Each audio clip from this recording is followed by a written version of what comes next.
Millionaire sees twins. Being left at a shelter and begging for help, the truth left him speechless. Before we dive into the story, drop a comment below and tell us where you're watching from. Enjoy the story. Rain pounded against the windshield of Jackson Reed's Bentley as his driver navigated through the storm-darkened streets of downtown.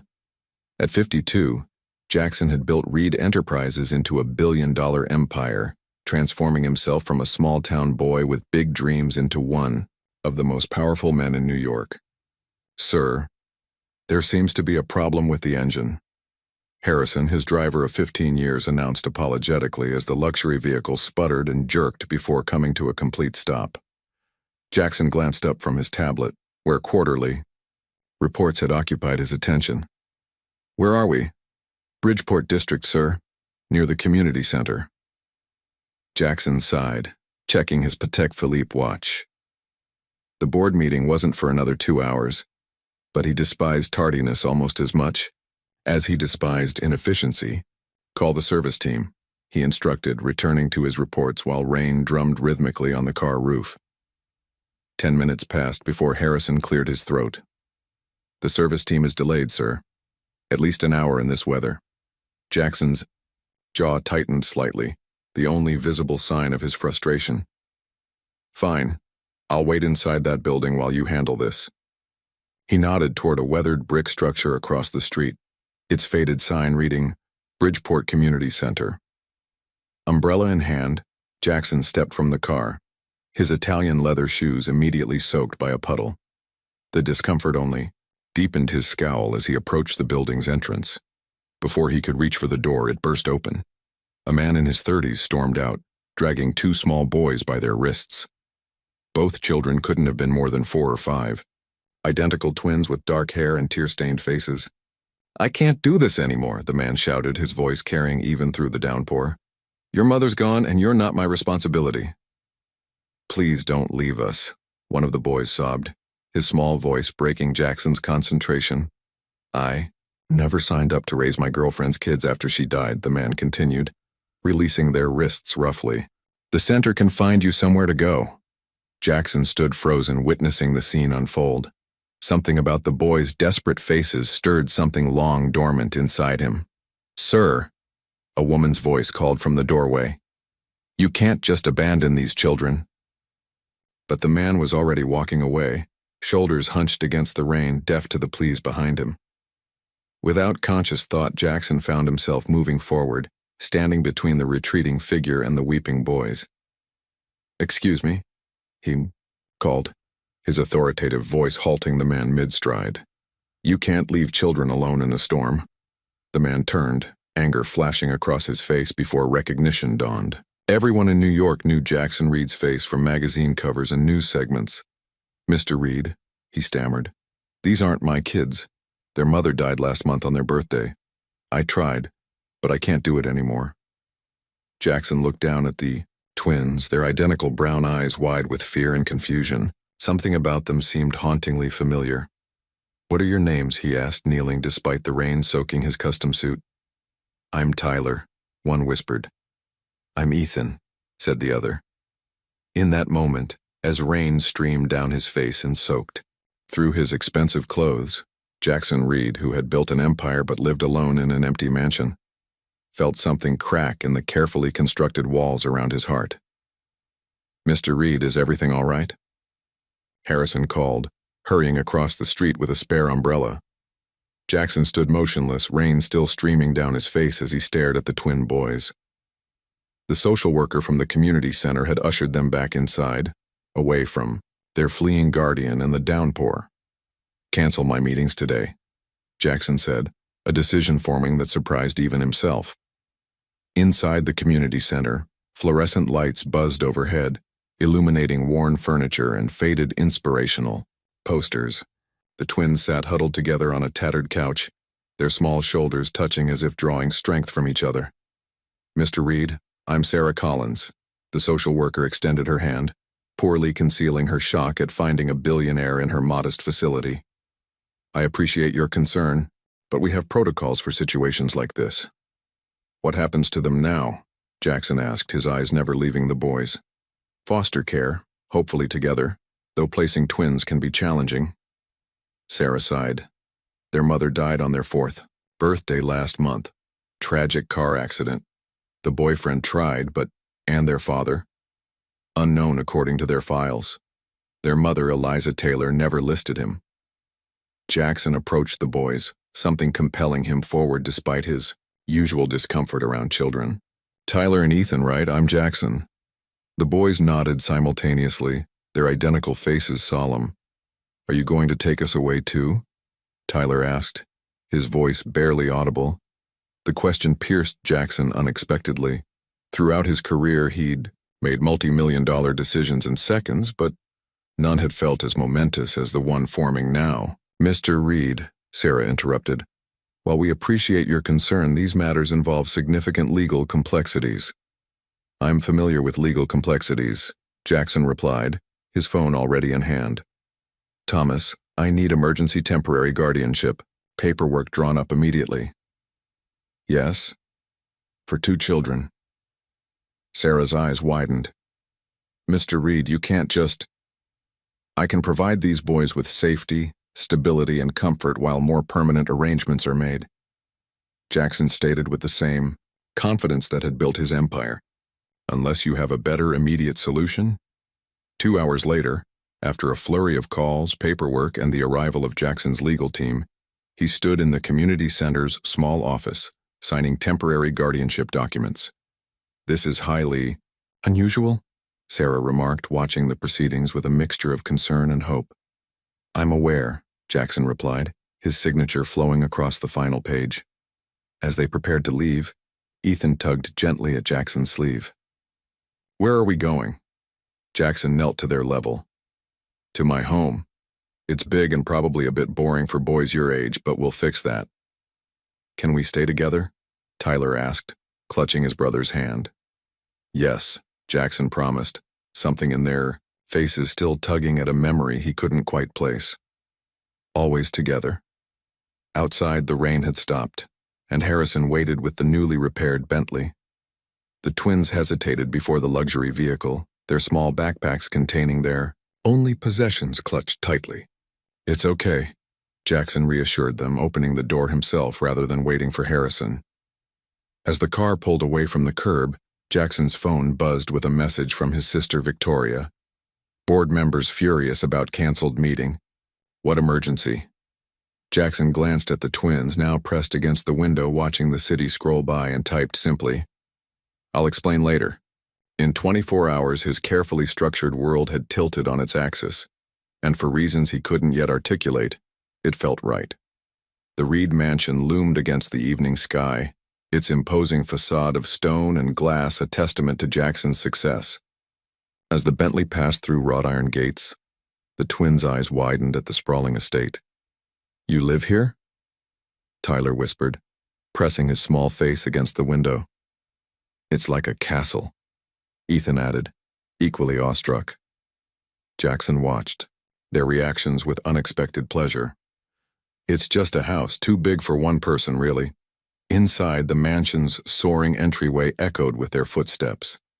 Mrs. Winters, the housekeeper who had maintained the pristine emptiness of the Reed home for 15 years, appeared immediately, barely concealing her shock at the sight of 2 small children in Jackson's wake. Sir? She questioned, her eyes darting between Jackson and the twins. Mrs. Winters, these are Tyler and Ethan. They'll be staying with us for a while. They'll need rooms prepared, preferably adjoining ones. Before the housekeeper could respond, the mansion's front door burst open. Victoria Reed, Jackson's younger sister and chief operations officer of Reed Enterprises, strode in, her designer heels clicking aggressively against marble floors. Jackson, what the hell is going on? You canceled the Asian market expansion meeting for an emergency that you couldn't even explain. Her eyes landed on the twins, narrowing instantly. And who are these children? Jackson guided the boys toward Mrs. Winters. Perhaps you could show them the kitchen? I imagine they're hungry.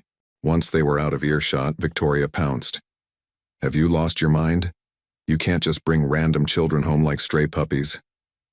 They were abandoned, Victoria, right in front of me. So call social services. That's what they're for. You're a businessman. not a foster parent. Jackson moved to his study, knowing his sister would follow.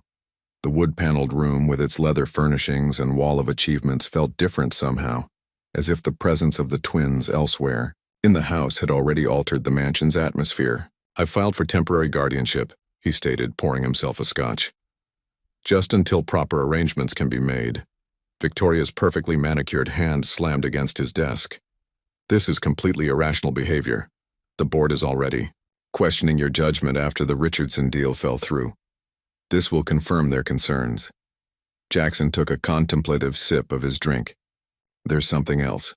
Something about these boys." "What?" Victoria demanded. "They remind me of Nathan." The name hung in the air between them, rarely spoken in the 5 years since their younger brother's death in a climbing accident. Victoria's expression hardened. "That's ridiculous. You're projecting because you feel guilty about Nathan. Look at their faces, Victoria. They're about the right age. Nathan was seeing someone before he died, someone he kept from the family." "Stop it," Victoria snapped. "Nathan would have told us if he had children. He wouldn't have abandoned them." "Maybe he didn't know," Jackson said quietly. "The boy's mother died on their 4th birthday last month. I'm going to look into it." Victoria stared at her brother, calculation replacing anger in her eyes. "Do you understand what you're implying? If these were Nathan's sons, they would be heirs to the Reed fortune. Your fortune." "Our fortune," Jackson corrected. "And yes, I'm aware of the implications. I won't let you throw away everything we've built on some emotional whim." As Victoria stormed out, Jackson stood at his study window, watching darkness settle over the estate grounds. For the first time in years, the emptiness of his success felt palpable, and the sudden presence of 2 small boys seemed to illuminate what had been missing. "Sir?" Mrs. Winters appeared at the door. "The children are asking for you." With unexpected certainty, Jackson set down his glass. "I'm coming." The sun filtered through unfamiliar curtains, waking Tyler with a start. For a moment, confusion clouded his small face until he spotted his brother sleeping beside him. The events of yesterday came rushing back: the rain, the man who left them, and the tall stranger in the expensive suit who had brought them to this enormous house. Across the hall, Jackson was already awake, reviewing emails on his tablet when a small knock interrupted his concentration. He opened his bedroom door to find Tyler standing alone, hair tousled from sleep, clutching a worn stuffed dinosaur. "Good morning," Jackson said, surprised to find himself unsure how to address a 4-year-old. "Is there breakfast?" Tyler asked, quietly. "Ethan's still sleeping." Jackson checked his watch. 6:30 a.m., 2 hours before his usual breakfast meeting with his executive team. "Yes, of course. Let's see what Mrs. Winters can prepare." The kitchen, a showpiece of stainless steel and marble that had hosted professional chefs for business dinners but rarely Jackson himself, suddenly felt strangely intimate with just the 2 of them. Mrs. Winters, typically punctual at 7 a.m., hadn't arrived yet. "I can make cereal," Tyler offered, seeing Jackson's hesitation. "I'm sure I can manage breakfast," Jackson replied, though uncertainty flickered across his face as he surveyed the kitchen he rarely used. After some searching, and one minor spill, Jackson produced bowls of cereal for Tyler and himself. They sat at the massive kitchen island, the small boy and the powerful businessman, in surprisingly comfortable silence. "Thank you for letting us stay in your castle," Tyler said between spoonfuls. "It's not a castle," Jackson corrected automatically, then softened. "But you're welcome." Mrs. Winters arrived to find them thus engaged, her surprise evident. "Sir, I would have prepared breakfast if I'd known." "We managed," Jackson interrupted, a hint of pride in his voice that surprised him. As the day progressed, the Reed mansion's usual order gave way to a new reality. Jackson conducted conference calls from his home office while Mrs. Winters supervised the boys, occasionally interrupted by small faces appearing at his door with questions or discoveries. By afternoon, Jackson had rescheduled meetings, arranged for childhood essentials to be delivered, and fielded 3 angry calls from Victoria, who remained convinced her brother had lost his mind. They need clothes, toys, books, Jackson instructed his assistant over the phone. Whatever normal 4-year-olds require. Normal 4-year-olds, sir? His assistant repeated, bewilderment evident in her voice. That evening, as Jackson reviewed the day's business developments, he heard a crash from upstairs, followed by crying. He found Ethan on the floor of their bedroom, a shattered vase beside him. "I'm sorry," the boy sobbed. "Please don't send us away." Jackson knelt beside him, checking for injuries. "It's just a vase, Ethan." "But it looks expensive," Tyler said, hovering protectively near his brother. "It is," Jackson acknowledged, "but things can be replaced. People can't be." The words hung in the air, surprising Jackson himself. As a businessman, he'd replaced people regularly, executives who underperformed, assistants who couldn't keep up. Yet looking at these two vulnerable boys, he felt a shift in his priorities that both confused and compelled him. That night, after Mrs. Winters had helped the twins prepare for bed in their new dinosaur pajamas, rushed by courier from the city's most exclusive children's boutique, Jackson found himself reading a bedtime story for the first time in his life. "Will you be here tomorrow?" Ethan asked sleepily as Jackson closed the book. The question, simple yet profound, caught Jackson off guard. In his world of meetings and acquisitions, tomorrow was always planned, always certain. "Yes," he promised. "I'll be here tomorrow." The Metropolitan Club's grand ballroom glittered with New York's financial elite. Crystal chandeliers cast prismatic light over tables adorned with elaborate floral arrangements, a fitting backdrop for the annual Business Leadership Gala. Jackson adjusted his bow tie as the Bentley approached the venue. In the rear seat, Tyler and Ethan sat uncomfortably in custom-tailored suits, their identical faces serious. "Remember what we discussed," Jackson said gently. "Just for a short while, then Mrs. Winters will take you home." "Why can't we stay with you?" Tyler asked, straightening his miniature bow tie with determination. "These events are boring for children," Jackson explained, though the truth was more complex. He'd received the Distinguished Leadership Award 3 years running, and tonight's appearance was expected despite his recent absence from the office. "We'll be good," Ethan promised, his eyes earnest. Harrison opened the car door, and flashbulbs immediately illuminated the night. The unexpected sight of Jackson Reed with two identical young boys created an immediate stir among the waiting photographers. Inside, conversations paused as Jackson entered with a twin on each side. Victoria, already present and deep in conversation, with board members, froze mid-sentence. Jackson, Gregory Whitfield, chairman of Meridian Investments, approached immediately. "I didn't realize you were bringing guests." "Tyler and Ethan," Jackson introduced, resting a hand on each boy's shoulder. "They're staying with me temporarily." News of Jackson's unexpected guardianship spread through the ballroom like wildfire. Behind crystal flutes of champagne, whispers and speculations multiplied.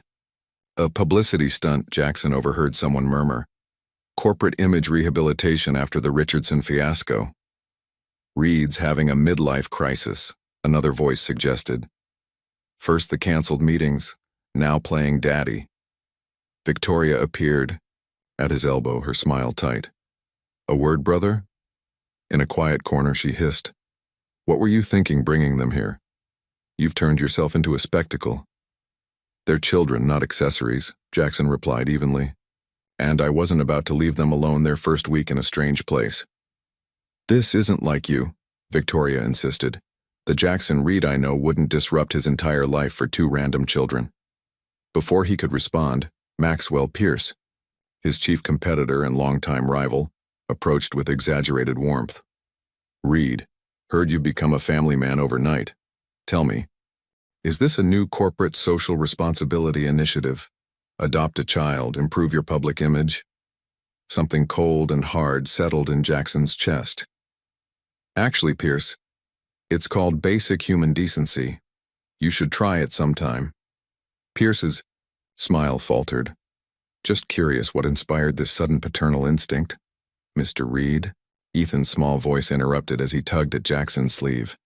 "Tyler doesn't feel good." Indeed, the other twin stood nearby, his face pale. Jackson immediately knelt to eye level. "What's wrong, Tyler?" "My stomach hurts," the boy whispered. "And everyone's staring at us." Jackson straightened, decision made. "Excuse me, gentlemen, family emergency." Pierce's mocking voice followed him. "Family emergency? That's a new one, Reed." Outside, as Harrison brought the car around, Victoria caught up to them.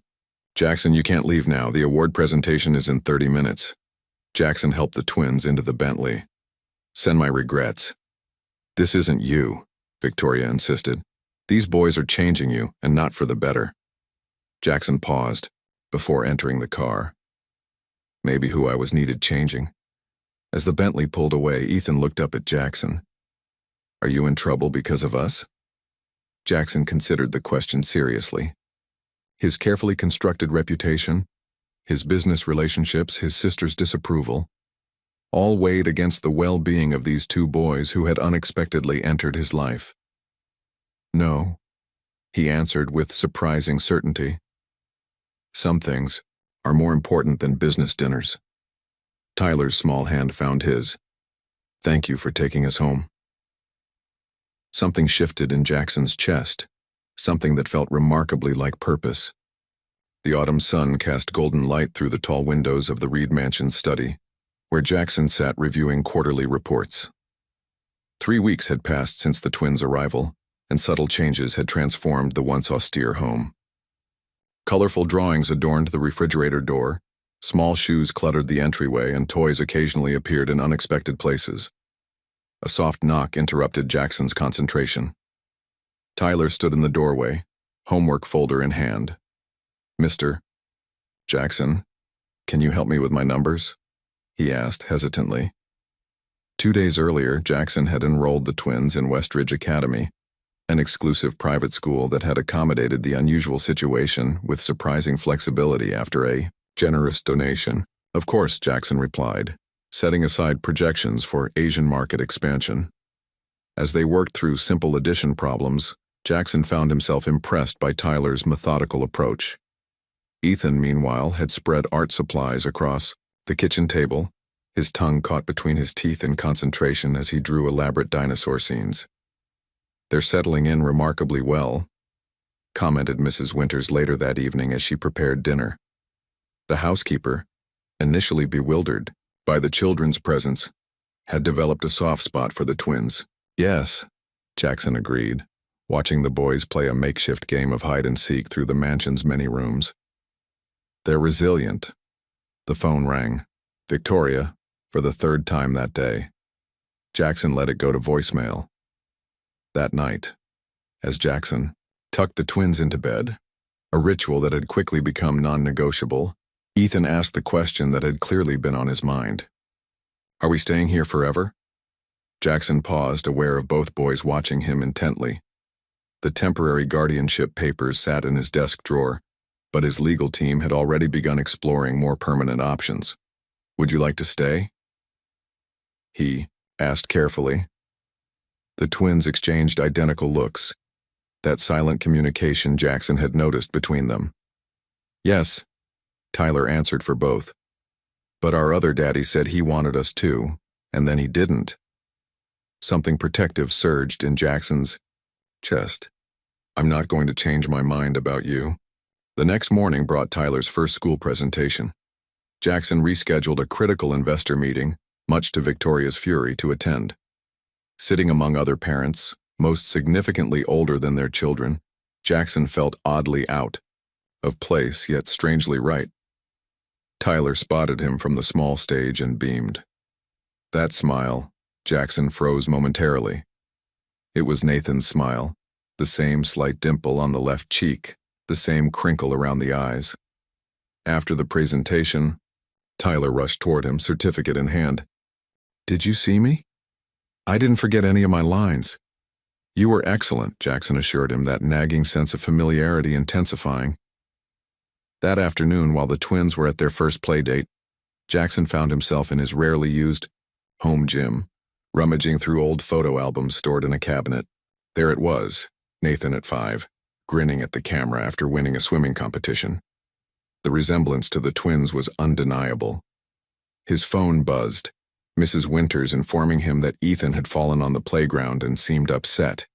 Without hesitation, Jackson abandoned his investigation and drove to retrieve him. At the other family's home, he found Ethan with a scraped knee, trying valiantly not to cry. "It's okay to cry when you're hurt," Jackson said softly, cleaning the wound with supplies from the first aid kit he'd begun carrying in his briefcase. "Big boys don't cry," Ethan whispered. "That's what our other daddy said." Jackson met his eyes.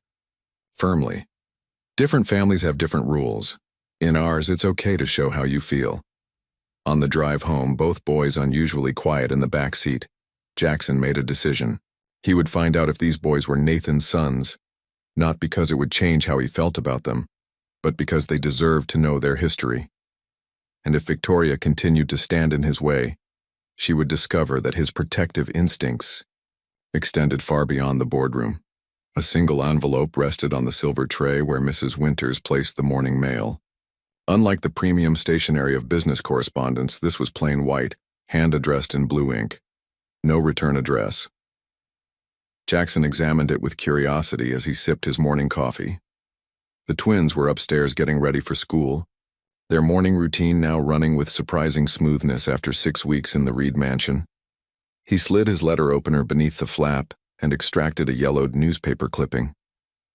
It showed a younger Nathan Reed receiving an Environmental Conservation Award 5 years ago, shortly before his death.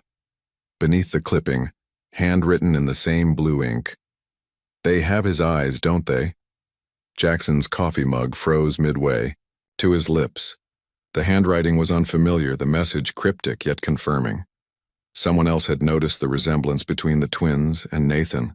"Ready for school," Tyler announced, bounding into the kitchen with Ethan close behind, both dressed in Westridge Academy uniforms. Jackson quickly tucked the clipping into his pocket. "Breakfast first," he reminded them, the mysterious message momentarily set aside, as he helped to pour cereal and cut fruit, tasks that had become second nature in recent weeks. Later, after dropping the boys at school, Jackson sat in his parked Bentley examining the clipping again. Who had sent it? Who else believed the twins might be Nathan's children? His phone rang, Victoria, again. With a sigh, he answered. "The board needs answers, Jackson," she began without preamble. "You've missed 3 meetings this month. Roberts is suggesting a vote of confidence. Handle it, Victoria, that's why you're COO." "This isn't like you," she pressed. "Those children have completely disrupted your focus. Or perhaps they've clarified." "It," Jackson countered. After a pause, he added, "I received something interesting this morning, a clipping of Nathan with a note suggesting the twins look like him." Victoria's sharp intake of breath was audible. "Someone's trying to manipulate you. They know you're vulnerable because of Nathan. Or someone knows the truth." "There is no truth to find, Jackson. Nathan would have told us if he had children." After ending the call, Jackson drove to Reed Enterprises headquarters, the newspaper clipping securely in his pocket. In his office, he instructed his assistant to cancel his afternoon meetings and called in Jenkins, the head of corporate security. "I need a discreet investigation," Jackson explained, showing him the clipping. "Find out everything you can about Eliza Taylor, the twins' mother, and analyze this note. I want to know who sent it." Jenkins nodded, his expression professionally neutral despite the unusual request. That evening, as Jackson helped the twins with their bedtime routine, bath time, teeth brushing, story reading, his phone buzzed with a message from Jenkins. "Preliminary findings on your desk tomorrow, 8 a.m. Later, unable to sleep, Jackson found himself in his home office, searching through digital archives of his brother's life. Nathan had been the free spirit of the Reed family, passionate about environmental causes, uninterested in the family business. His death during a climbing expedition had left a void that Jackson had filled with more work, more acquisitions, more empty success. A soft noise at the doorway made him look up. Ethan stood there in dinosaur pajamas, clutching a stuffed T-Rex. "Bad dream?" Jackson asked gently. Ethan nodded, padding across the room to climb into Jackson's lap, a gesture of trust that would have been unthinkable weeks ago. "Want to talk about it?" Jackson asked, breathing in the clean scent of children's shampoo from Ethan's hair. I dreamed about Mommy, Ethan whispered. I can't remember her face anymore. Jackson's heart constricted. Would it help to see a picture? Ethan nodded. Against his chest. Tomorrow, Jackson promised. We'll find a picture of your mother. As Ethan drifted back to sleep in his arms, Jackson found himself wondering if Nathan had known about these boys, his apparent sons, and if the path that had led them to his doorstep was coincidence or something more profound. Across town, Victoria Reed sat in her penthouse apartment, phone in hand, speaking in hushed tones. He's getting closer. We need to move quickly. The morning sunlight streamed through the kitchen windows of the Reed mansion, capturing a scene that would have been unimaginable 2 months ago. Jackson, dressed casually in weekend attire rather than his customary suit, flipped pancakes while the twins sat at the counter, eagerly awaiting breakfast. Dinosaur shape, Ethan requested, his legs swinging beneath the high stool. Star shape for me, Tyler added, carefully arranging napkins and forks with surprising precision for a 4-year-old. Jackson, who once couldn't boil water without assistance, had mastered the art of shaped pancakes through determined weekend practice. Mrs. Winters watched from the doorway, a smile playing at her lips as she witnessed her employer, once the most unapproachable man in New York, carefully pour batter into dinosaur and star molds. Jenkins called, she informed him quietly. He'll be arriving at 11 with those documents you requested. Jackson nodded, his expression momentarily serious before Tyler's laughter reclaimed his attention. The past 2 months had established unexpected routines in the Reed household. Weekday mornings meant school drop-offs before work, evenings were for homework and stories, and weekends became sacred family time, a concept Jackson had previously considered an inefficient use of productive hours. Today's plans included the Central Park Zoo, a promise made weeks ago that Jackson had rearranged board meetings to keep. Look, Mr. Jackson, Tyler exclaimed, proudly displaying his empty plate. I ate all my protein just like you said helps your brain grow. Excellent work, Jackson praised, still awkward with compliments but improving daily. The Mr. before, his name remained, despite his gentle suggestions otherwise. Some transitions couldn't be rushed. At 11 precisely, Jenkins arrived with a leather portfolio. The twins had been enticed outside by Mrs. Winters to help plant fall flowers, giving Jackson privacy for what might be a sensitive conversation. What did you find? Jackson asked, accepting the folder. Jenkins, normally unflappable, seemed uncomfortable. It's complicated, sir. Eliza Taylor worked as an environmental researcher at the Northwood Conservation Group 5 years ago. Where? Nathan was a board member.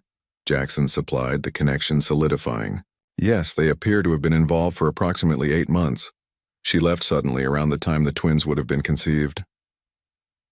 Jackson examined the few photographs Jenkins had uncovered. Nathan and Eliza at a fundraiser, standing close, another showing them hiking, Nathan's arm around her shoulders. There's more, Jenkins continued. Someone accessed Eliza Taylor's records at the community center the day after you took guardianship of the twins. The records clerk remembers a well-dressed woman claiming to be from family services. Victoria, Jackson murmured. I can't confirm. That's sir, but there's something else. Jenkins hesitated. The DNA testing facility you asked about, I've secured an appointment for the twins next Wednesday. Complete discretion guaranteed. Jackson nodded, his gaze drawn to the window where Tyler and Ethan knelt in the garden, carefully patting soil around chrysanthemums under Mrs. Winters' guidance. These boys, who might be his nephews, who had inexplicably transformed his life in ways both challenging and rewarding. Thank you, Jenkins. One more thing, the anonymous note. Still working on it, sir. The paper is common, available at any office supply store. The postmark is Manhattan. After Jenkins departed, Jackson joined the twins in the garden, kneeling beside them despite his expensive casual wear. We're making the flowers a new home, Ethan explained seriously. Everyone needs a good home, Jackson replied, helping Tyler steady a wavering plant. Tyler looked up at him, soil smudged across one cheek. Is this our home now? For real? The question held a weight beyond the simple words. In the 8 weeks, since the rainstorm that had brought these boys into his life, Jackson had changed in ways he was only beginning to understand. His sister accused him of neglecting the business. His board questioned his commitment, but for the first time, Jackson felt he might be building something more valuable than an empire. "Yes," he answered, certainty filling his voice. "This is your home for as long as you want it to be." "Can I skip school today?" Tyler asked, pushing his cereal around the bowl without eating. His usually bright expression had dimmed, something Jackson had begun to recognize as a signal of deeper concerns. "What's wrong?" Jackson inquired, setting aside his tablet where he'd been reviewing the day's schedule. After 3 months with the twins, business priorities had shifted in ways that still surprised his executive team. Tyler hesitated, glancing at Ethan, who nodded encouragement. "We have to make a family tree for school. Everyone needs to bring pictures of their mom and dad and grandparents." Jackson set down his coffee mug, understanding the dilemma immediately. "I see. We don't know who our dad is," Ethan added quietly. "And we only have one picture of Mom." The single photograph of Eliza Taylor, recovered from community center records, now sat framed in each boy's bedroom. It showed a young woman with kind eyes and dark hair, smiling at the camera, but revealed little about who she'd been. "Would you like to know more about your family?" Jackson asked carefully, aware they were approaching territory he'd been researching privately. The twins exchanged their characteristic glance, that silent communication he'd grown to respect. "Are you our family now?" Tyler asked directly. The question caught Jackson unprepared despite months of growing attachment. Before he could formulate a response, Mrs. Winters entered with a reminder about a scheduled call with Tokyo investors. "We'll continue this conversation after school," Jackson promised, watching uncertainty flicker across the twins' identical faces. At Reed Enterprises, Jackson found Victoria waiting in his office, elegantly dressed and cold-eyed. "The DNA testing facility called to confirm tomorrow's appointment," she said without preamble. "You're really going through with this?" "The boys deserve to know their history," Jackson replied, organizing documents on his desk with deliberate calm. "And if they're Nathan's, what then?" Victoria's voice carried an edge of something beyond her usual pragmatism. "Then they're our family in more ways than one." Victoria's laugh held no humor. "You've always been sentimental about Nathan. It clouded your business judgment when he was alive. And now, it's happening again." "This isn't about business. Everything is about business for a Reed," Victoria countered, her perfectly manicured nails tapping against his desk. "What would Father say if he could see you now?" Their father, Harrison Reed, had built the original Reed Company from nothing. Through ruthless determination and sacrifice of personal relationships, he'd probably be disappointed, Jackson acknowledged, but I'm beginning to think that might be a compliment. Victoria's eyes narrowed. "I've scheduled an emergency board meeting for Friday. Your recent distractions have become a concern." After she left, Jackson sat motionless, weighing competing responsibilities. The empire he'd spent decades building now seemed secondary to the questions in 2 small boys' eyes. His assistant interrupted his thoughts. "Mr. Reed, Mrs. Winters called. Ethan's teacher would like to speak with you immediately." At Westridge Academy, Jackson found Ethan in the school counselor's office, tear tracks visible on his flushed face. "There was an incident during the family heritage discussion," the counselor explained gently. "Another student made some unkind comments about Ethan's family situation." Jackson knelt before Ethan's chair. "What happened?" Justin said. "We're not a real family," Ethan whispered. "He said you're not our real dad, and probably don't even want us."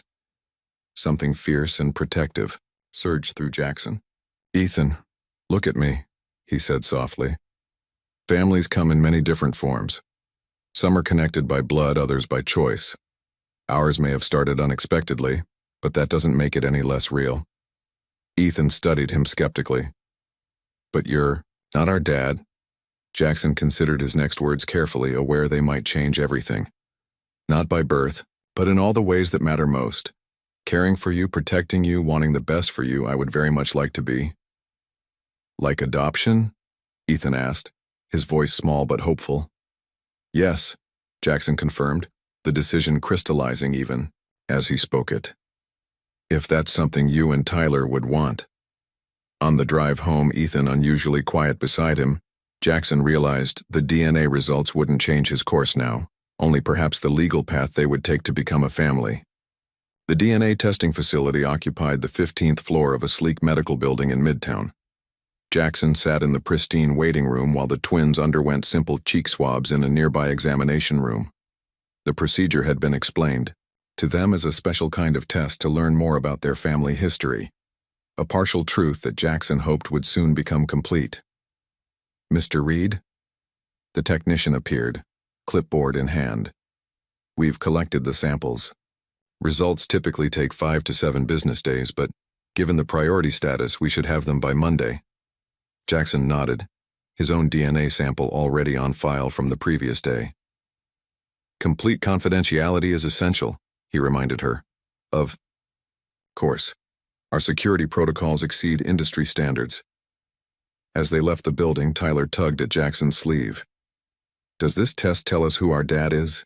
Jackson helped both boys into the waiting car before answering. It might help us understand more about your family connections. Like if we're related to you? Ethan asked with the startling directness children often possess. Jackson met his gaze. Yes, exactly like that.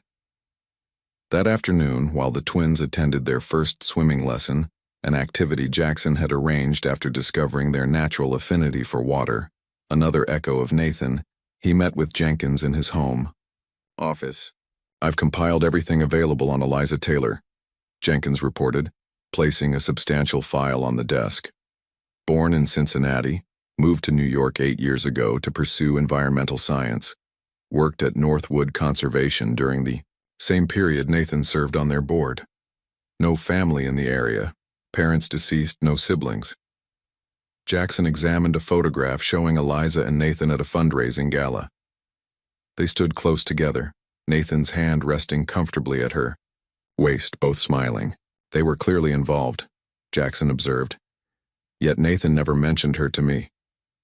There's more, Jenkins continued. After leaving Northwood, Eliza worked briefly at a research station in Montana. She returned to New York 4 years ago, shortly before the twins' birth.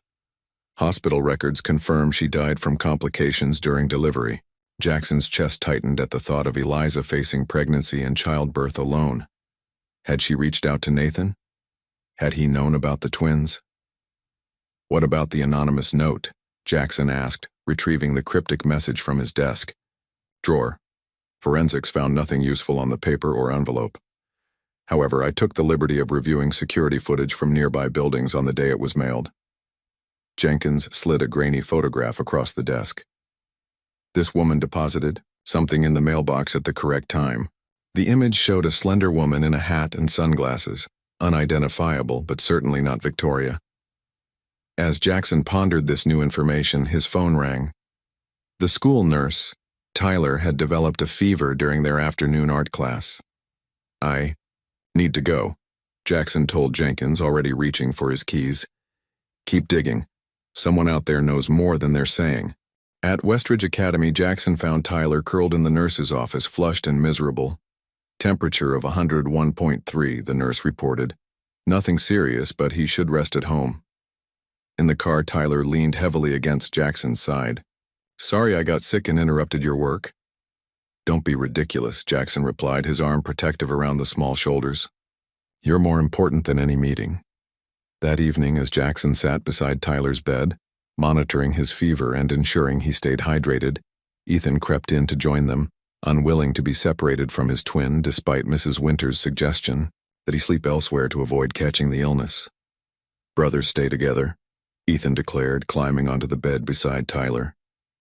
Jackson didn't have the heart to separate them. Instead, he found himself telling them stories about Nathan, his adventurous spirit, his passion for climbing mountains and protecting wildlife, his infectious laugh. He sounds nice, Tyler murmured sleepily. The best, Jackson agreed, smoothing back Tyler's damp hair. He would have loved you both very much. The twins drifted to sleep, But Jackson remained, watching over them with a growing certainty that transcended DNA results. These boys belonged with him, regardless of biological connections. His phone vibrated with a text from Victoria. DNA. Results expedited. Report available Friday morning. Prepare yourself for disappointment. Jackson silenced the phone without responding. Across town, Victoria sat in the office of Dr. Lewis Branford, a distinguished geneticist with financial problems and flexible ethics. Everything is arranged, she assured him, sliding an envelope across his desk. Just make sure the results show no relation. The Reed fortune stays where it belongs. Jackson stared at the DNA report in disbelief, the sterile language of genetic science swimming before his eyes. The conclusion was unambiguous. Probability of biological relationship between subjects, Tyler Taylor, Ethan Taylor, and Jackson Reed, less than 0.01%. As I suspected, Victoria said, satisfaction evident in her voice as she stood in his home office. These boys have no connection to our family. Jackson set the report down carefully. That makes no sense. The resemblance to Nathan is coincidental, Victoria interrupted. You saw what you wanted to see because you're still grieving Nathan and trying to fill that void. Jackson's mind raced through possibilities. The twins' 4th birthday had passed 2 weeks ago, a small celebration with dinosaur decorations and a trip to the Museum of Natural History. During those 4 months, in his care, he'd witnessed countless mannerisms and expressions that echoed his brother. How could science contradict what seemed so obvious? The board meeting is this afternoon, Victoria continued. Now that this distraction has been resolved, we need to refocus on Reed Enterprises. The Miller acquisition won't wait forever. After she left, Jackson sat motionless, the report still open before him. Something felt wrong, not just emotionally but logically. He reached for his phone to call Jenkins when Mrs. Winters appeared at the door. Sir, Miss Porter from Social Services is here for the monthly home assessment. The routine visit passed smoothly. After 4 months, Jackson's home had transformed into a genuine family environment, with child-appropriate spaces and established routines that impressed even the initially skeptical social worker. The boys are thriving, Miss Porter observed as they concluded the visit. Your petition for permanent guardianship is progressing nicely. However, she hesitated. Yes? Jackson prompted. I understand from Tyler's teacher that you've been exploring their biological connections. I should caution that this is delicate territory with adopted children. Jackson nodded, his decision crystallizing. Regardless of biology, I intend to provide them a permanent home. After Miss Porter left, Jackson joined the twins in the garden where they were constructing an elaborate fort with Mrs. Winters' help. Watching them play, laughing in the autumn sunshine, the DNA results seemed increasingly irrelevant. Family, he was learning, transcended genetics. Mr. Jackson, Ethan called, waving excitedly. Come see our fortress. As Jackson approached, something in Ethan's movement caught his attention. A slight stumble, quickly corrected. You okay, buddy? He asked casually. Ethan nodded. Just dizzy for a second. All better now. Jackson made a mental note to mention it at their next pediatrician visit, scheduled for the following week. That afternoon, Jackson attended the board meeting as promised, though his thoughts repeatedly drifted to the twins. Victoria presented the quarterly results with her usual precision, occasionally glancing at Jackson with unveiled triumph. The Miller acquisition will position us perfectly for Asian market expansion, she concluded. Jackson has authorized me to finalize terms immediately. Actually, Jackson interjected, surprising everyone, including Victoria, I'd like another week to review the projections. Victoria's smile froze. We've been over the numbers repeatedly. And I'd like to review them again, Jackson insisted, his voice carrying the authority that had built Reed Enterprises. 1 week won't sink the deal. The meeting adjourned with tension hanging in the air. As board members filed out, Victoria cornered Jackson. What game are you playing? You've reviewed those projections 3 times. Perhaps I'm being thorough, Jackson replied evenly. Or perhaps you're still distracted by those children despite scientific proof they're not family. Jackson met her gaze directly. Science can be wrong, Victoria, or manipulated. Her expression flickered momentarily before hardening. Don't be ridiculous. Accept reality and move on.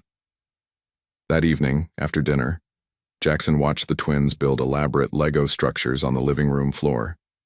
The quiet domesticity of the scene contrasted sharply with the corporate maneuvering of his afternoon. "Mr. Jackson?" Tyler asked suddenly. "Is Ethan sick?" Jackson looked up sharply. "Why do you ask?" "He keeps getting dizzy, and he threw up in the bathroom but didn't tell anyone." Jackson knelt beside Ethan, noting now the unusual pallor beneath his normally healthy complexion. "Is that true, Ethan?" Ethan nodded reluctantly. "I didn't want to be trouble." Jackson placed a hand on his forehead, feeling unnatural heat. "You're never trouble," he assured him, already reaching for his phone to call their pediatrician. "Doctor." Chen agreed to see them immediately despite the late hour. After examining Ethan thoroughly, she frowned. "His symptoms concern me," she admitted. "Fever, dizziness, unusual fatigue. I'd like to run some blood tests." "Whatever he needs," Jackson agreed, his protective instincts fully engaged. As a nurse, gently drew blood from Ethan's arm. Tyler refused to leave his twin's side, holding his hand tightly. Jackson watched them, these boys who had transformed his life in ways he was only beginning to understand, and made a silent promise. Regardless of DNA reports or corporate expectations, he would protect them with everything he had. The question that haunted him, however, was whether everything he had would be enough. The hospital corridor seemed endless as Jackson paced outside the pediatric intensive care unit. 3 days had passed since Ethan's initial symptoms, and what had begun as concerning had rapidly escalated to critical. "Mr. Reed?" Dr. Matsui, the pediatric hematologist, approached with a tablet in hand. Her expression was professionally composed, but Jackson had become adept at reading the subtle signs of concern in medical professionals. "How is he?" Jackson asked, stopping mid-stride. "Ethan's condition has stabilized temporarily, but I'm afraid we're dealing with something serious." She guided Jackson to a small consultation room where Tyler sat huddled in a chair, refusing to be separated from the hospital, despite Mrs. Winter's attempts to take him home for rest. "I've reviewed Ethan's blood work extensively," Dr. Matsui continued once they were seated. "He's experiencing a severe form of aplastic anemia. His bone marrow isn't producing enough new blood cells." Jackson processed this information with the same focus he applied to complex business problems. "What's the treatment plan?" "Typically, we'd start with immunosuppressive therapy, but Ethan's case is unusually aggressive. His best chance is a bone marrow transplant, and quickly." "Tyler's his identical twin," Jackson said immediately. "Wouldn't he be a perfect match?" "Doctor?" Matsui shook her head. "We've already tested Tyler. Despite being twins, they're not identical. They're fraternal. His marrow isn't compatible enough for transplantation." The revelation struck Jackson with sudden clarity. Fraternal twins explained the minor differences he'd noticed between the boys despite their striking similarity. It also explained how the DNA test could have missed a relationship to Nathan. Fraternal twins shared only about 50% of their genetic material, like any siblings. "What about me?" Jackson asked. "I want to be tested." Dr. Matsui's expression softened. "Mr. Reed, I understand your desire to help, but the likelihood of an unrelated adult being compatible is extremely low. We've already initiated a search through the National Donor Registry." "Test me anyway," Jackson insisted. "And what about family members? If his biological father could be located, that would significantly improve our chances," Dr. Matsui agreed. "Biological parents or siblings typically offer the highest probability of compatibility." Tyler, who had been silent until now, looked up. "Is Ethan going to die?" he asked bluntly, his small voice cracking with fear. Jackson moved immediately to kneel before him. "No," he said with firm conviction. "We're going to find a way to help him." After Dr. Matsui left to arrange Jackson's testing, he made 2 calls. First to Jenkins, instructing him to intensify the search for information about Nathan's relationship with Eliza Taylor, then to Victoria, who answered with obvious irritation. The Hong Kong investors can't reschedule again, Jackson. You need to be there tomorrow. Ethan is critically ill, Jackson replied, his voice leaving no room for argument. I need you to be tested as a potential bone marrow donor, immediately. A long pause followed. What? He needs a transplant to survive. I'm being tested now, but we need to try all possibilities. Jackson, these children aren't related to us, Victoria insisted. The DNA test was conclusive. Was it? Jackson challenged. Or was it manipulated? The twins are fraternal, not identical. That changes everything about genetic testing. Another silence, heavier than before. I'll call you back, Victoria finally said, disconnecting abruptly. Back in Ethan's room, Jackson found him awake, but weak, his normally vibrant face pale against the hospital sheets. Tyler had climbed onto the bed beside him, their hands clasped tightly. Hey, buddy, Jackson said gently, taking a seat beside the bed. How are you feeling? Tired, Ethan whispered. But the nurse gave me ice cream, so that's good. Jackson smiled despite the knot in his throat. 4 months ago, these boys had been strangers. Now he couldn't imagine life without them. Mr. Jackson? Ethan asked, his voice fragile. If I get better, can we still live with you? When you get better, Jackson corrected firmly. Not if. And yes. Always. Ethan's eyes, so like Nathan's, studied him seriously. Even though we're not related? Tyler told me about the test results. Jackson reached out to smooth Ethan's hair back from his forehead. Family isn't just about DNA, Ethan. It's about who loves you, who protects you, who stays beside you through the hard parts. He glanced at Tyler, including him in the promise. And I'm staying right here with both of you.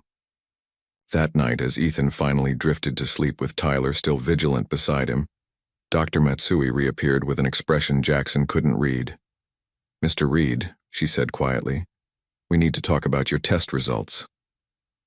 I'm not compatible, Jackson concluded, heart-sinking. Quite the opposite, Dr. Matsui replied, surprise evident in her voice. You're a remarkably close match to Ethan, closer than we typically see outside immediate biological family. In fact, the compatibility is consistent with what we'd expect from a close blood relative. Jackson stared at her, the implications settling like pieces of a puzzle finally finding their places. That's impossible unless you're related, Dr. Matsui finished. And given the level of compatibility, quite closely related, the small conference room adjacent to the pediatric ICU had become Jackson's temporary office, command center, and occasional sleeping quarters over the past 48 hours. Coffee cups littered the table alongside medical journals and hastily scribbled notes. The compatibility doesn't make sense unless... Jackson's voice trailed off as he paced the room, speaking to Jenkins via speakerphone. Unless you're related to the boy, Jenkins finished. And I may have found something that explains it. I've been digging deeper into Nathan's relationship with Eliza Taylor and discovered they were together longer than we initially thought, almost a year before his climbing accident. Which means Nathan could have been the twins' father, Jackson concluded. That's what I assumed too, sir. But the timeline doesn't quite fit. Nathan died 5 years ago, approximately 7 months before the twins were born. Jackson stopped pacing. Then how? There's more, Jenkins interrupted. I found medical records showing that Nathan made several deposits at a fertility clinic before his final expedition. Apparently, he was concerned about the risks of his climbing activities. The implication hit Jackson like a physical force. Are you saying the twins were conceived after Nathan's death, using his stored genetic material? It's a possibility I'm investigating. But sir, there's another angle we need to consider. Jackson sank into a chair. Go on. You and Nathan were identical twins. The statement hung in the air. a truth so fundamental to Jackson's existence that he rarely thought about it consciously anymore. After Nathan's death, Jackson had deliberately avoided mentioning their twin status, the reminder too painful. If Nathan was the twins' biological father, Jenkins continued, genetically speaking, you would appear to be their father as well. Identical twins share virtually identical DNA. Jackson's mind raced through the implications. The remarkable compatibility for the bone marrow transplant. The familiar expressions and mannerisms he'd recognized in the boys. Even Victoria's desperate attempts to discredit any family connection. The boys weren't just my nephews, Jackson whispered. Genetically, they're like my sons. Before he could process this revelation further, the door opened. Dr. Matsui entered with a tablet, her expression cautiously optimistic. Mr. Reed, we've completed the additional testing. You're an excellent match for the transplant. If you're still willing, we'd like to begin the donation process immediately. Of course, Jackson answered without hesitation. Whatever Ethan needs. There's something else, Dr. Matsui added, glancing at her tablet. We found some anomalies in the compatibility patterns that made us curious, so we ran a more comprehensive genetic analysis. The results suggest you're not just compatible with Ethan, you're almost certainly a first-degree relative.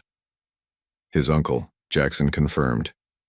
Or genetically equivalent to his father. Dr. Matsui's eyes widened slightly. You knew? I just discovered it myself, Jackson admitted. It's complicated. After Dr. Matsui left to prepare for the transplant procedure, Jackson sat alone with the weight of this discovery. Nathan, his twin, his other half in many ways, had left behind more than memories. He had left two sons who, through an extraordinary chain of circumstances, had found their way to the one person whose genetic makeup could save them. The door opened again, this time revealing Victoria. Her normally impeccable appearance showed signs of strain, hair slightly disheveled, makeup less precise than usual. I got your messages, she said, remaining in the doorway. How is the boy? Ethan, Jackson corrected firmly. His name is Ethan, and he's fighting. I'm a match for the transplant. Victoria's eyes flickered. That's fortunate. It's more than fortunate, Victoria. It's genetic. Jackson stood, facing his sister directly. The boys are Nathan's sons, which means you falsified the DNA test results. Victoria didn't immediately deny it. Instead, she closed the door and moved further into the room. You don't understand. What was at stake? Explain it to me, Jackson challenged, his voice dangerously quiet. When those boys showed up, I recognized the resemblance to Nathan immediately. I had the community center records pulled the very next day. Victoria's composure cracked slightly. If they were confirmed as Nathan's sons, they would be entitled to his share of Reed Enterprises. 25% of everything we built. So you lied. You manipulated evidence. You nearly let Ethan die rather than acknowledge them as family. I was protecting our legacy, Victoria insisted. Nathan made his choice to climb mountains instead of joining the company. Why should his offspring benefit from what we built without him? Jackson studied his sister, seeing her clearly perhaps, for the first time. You know what Nathan would say if he were here? He'd say none of it matters compared to those boys. Victoria flinched. You sound just like him. Good, Jackson replied. Because starting right now, things are going to change. Those boys aren't just Nathan's legacy. They're the future of this family. And after I donate my bone marrow to save Ethan's life, I'm going to make sure everyone knows exactly who they are and what you tried to do. For a moment, Victoria's carefully constructed facade crumbled entirely. Jackson, please, I was wrong, I see that now. But don't destroy everything. You did that yourself, Jackson said, moving past her toward the door. Now, if you'll excuse me, I have a life to save, and a family to protect. The recovery ward of New York Presbyterian's pediatric wing had become a makeshift family command center. 3 weeks after the bone marrow transplant, Jackson sat beside Ethan's bed, reviewing business documents while the boy slept peacefully. Across the room, Tyler was engaged in an intense chess match with Jenkins, who had become an unexpected ally and frequent visitor. "Check," Tyler announced triumphantly, moving his knight into position. Jenkins studied the board with exaggerated concentration. "Impressive strategy, young man. Your uncle's been teaching you well." The word uncle still carried a particular weight in the room. Following the transplant and subsequent DNA confirmation, Jackson had officially shared the truth with the twins, explaining in age-appropriate terms that their biological father had been his identical twin brother, making Jackson genetically equivalent to their father, though technically their uncle. "Mr. Jackson," Ethan's voice, still weak but growing stronger each day, drew Jackson's immediate attention. "Can I have some water?" Jackson helped him sip through a straw, noting with relief the improving color in his cheeks. Dr. Matsui had been cautiously optimistic about his prognosis, explaining that the transplanted stem cells were gradually rebuilding Ethan's bone marrow function. "How are you feeling, buddy?" Jackson asked, smoothing the boy's hair back from his forehead, a gesture that had become second nature. "Better today," Ethan replied. "Can we go home soon?" Home. The word resonated deeply. The mansion that had once felt cavernous and empty, to Jackson had transformed into a genuine home through the presence of these two boys. "Dr. Matsui says maybe next week if your numbers keep improving." Jackson checked his watch, and speaking of doctors, she should be here any minute for rounds. As if summoned by his words, Dr. Matsui appeared with her team, tablet in hand, and a smile that immediately eased the tension in the room. "Good news, Ethan," she announced after examining him. "Your latest blood work shows significant improvement. The donor cells are engrafting beautifully." "That means your uncle's super cells are making you stronger," Tyler explained to his brother. With authority, having appointed himself expert on Ethan's condition after extensive research with Mrs. Winters. Dr. Matsui nodded approvingly at Tyler's explanation. "Exactly right. And if this trend continues, we can discuss discharge early next week." After the medical team departed, Jackson's phone buzzed with a message from Victoria. "Board meeting concluded. Everything proceeded as discussed. Papers ready for your signature." The weeks following the truth's revelation had been tumultuous for Reed Enterprises. Victoria had initially threatened legal action to maintain her position, but faced with irrefutable evidence of her deception and the potential for criminal charges, she had eventually negotiated a settlement, stepping down from her role while retaining limited shares in the company. Jenkins cleared his throat from across the room. "Sir, the legal team has completed the documentation for the boy's official status." Jackson nodded, accepting the folder Jenkins offered. Inside were the finalized adoption papers, modified to reflect the twins' biological connection to Nathan, while establishing Jackson as their legal father. The process had been expedited given the extraordinary circumstances and Jackson's resources, though he had insisted on maintaining complete transparency about the boy's origins. "What's that?" Tyler asked, abandoning the chess game to investigate. "These are very important papers," Jackson explained, inviting him closer. "They make it official that you and Ethan will live with me permanently. I'll be your legal father, though we all know that biologically I'm your uncle." Tyler considered this information with characteristic seriousness. "But you'll be like our dad in the ways that matter." "Exactly," Jackson confirmed, recalling the wisdom he'd discovered through these children. That family transcended genetics and legal definitions. "Does that mean we'll be Reed instead of Taylor?" Tyler asked. "If you want to be. Or you could be Taylor Reed to keep your mom's name too." Tyler nodded thoughtfully. "I think Mom would like that. And I think our birth dad, your brother, would too." A knock at the door interrupted their conversation. Mrs. Winters entered, carrying a carefully wrapped package. "This arrived for the boys," she explained, placing it on Ethan's bedside table. Inside was a framed photograph of Nathan at the summit of a snow-capped mountain, grinning triumphantly at the camera. A note accompanied it. "He would be proud of all of you. The past can't be changed, but the future is still unwritten." It was unsigned, but Jackson suspected it came from Roberts, Nathan's former climbing partner who had been unreachable during their initial investigation. As evening settled over the hospital, Jackson found himself watching the twins, Ethan drowsing after his medication, Tyler curled protectively in the chair beside him. The journey that had brought them together seemed increasingly less like coincidence and more like an invisible thread connecting Nathan's sons to the one person genetically capable of saving them. Tomorrow would bring new challenges, finalizing Victoria's departure from leadership, restructuring the company to secure the twins' future, continuing Ethan's recovery. But tonight, in the quiet of this hospital room, Jackson Reed, businessman, brother and now father, felt a sense of purpose that no corporate success had ever provided.